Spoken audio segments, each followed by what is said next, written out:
ಕರಡಿಗೆ ಶಿವಲಿಂಗ ಕೇವಲ ಒಂದು ವಸ್ತು ಅಲ್ಲ, ಅದು ಲಿಂಗಾಯತ ಸಂಪ್ರದಾಯದಲ್ಲಿ ಶಿವನ ಭಕ್ತಿಯ ಸಂಕೇತ. ಇಷ್ಟಲಿಂಗವು ಲಿಂಗಾಯತರು ಶಿವನನ್ನು ಆರಾಧಿಸಲಿಕ್ಕೆ ಬಳಸುವಂತಹ ಒಂದು ಸಾಧನ.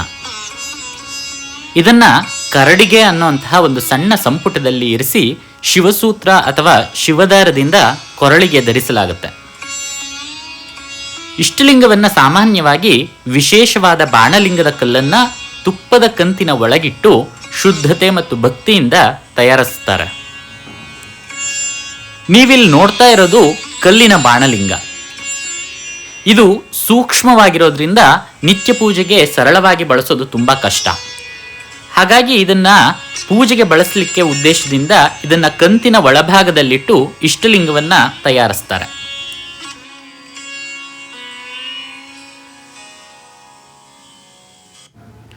ನಮ್ಮ ಕಣ್ಣಿಗೆ ಕಾಣುವಂತಹ ಈ ಕಪ್ಪನೆಯ ವಸ್ತು ಏನಿದೆ ಅದನ್ನ ತುಪ್ಪದ ಕಂತಿ ಅಂತ ಕರೀತಾರೆ.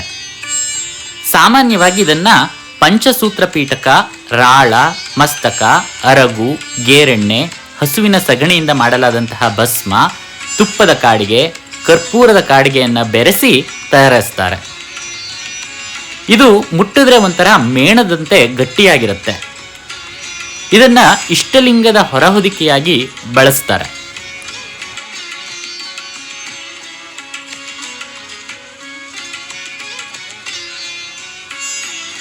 ಕಂತಿಯನ್ನ ಬೆಂಕಿಯಲ್ಲಿ ಕರಗಿಸಿ ಕುಟ್ಟಿ ಹದ ಮಾಡಿ ಲಿಂಗದ ಆಕಾರವನ್ನ ನೀಡಲಾಗುತ್ತೆ. ಜೊತೆಗೆ ಇದನ್ನು ಹದವಾಗಿ ತಟ್ಟೋದ್ರ ಮೂಲಕ, ಉಜ್ಜೋದ್ರ ಮೂಲಕ ಅದಕ್ಕೆ ಹೊಳಪನ್ನು ಕೂಡ ನೀಡುತ್ತಾರೆ.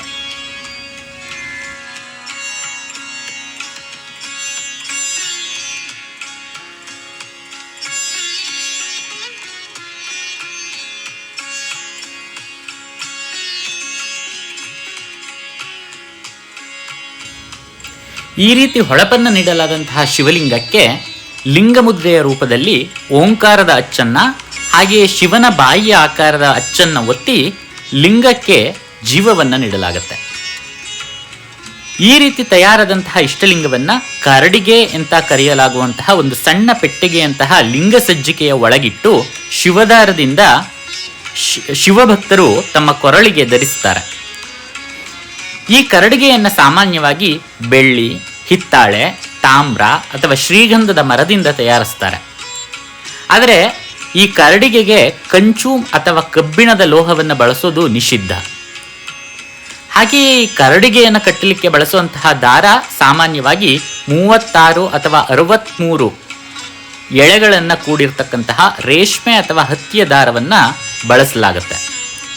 36 ಎಳೆಗಳು ಶಿವತತ್ವದ ಸಂಕೇತವಾದರೆ 63 ಎಳೆಗಳು ಲಿಂಗಭಕ್ತರ ಸ್ಮರಣೆಗಾಗಿ.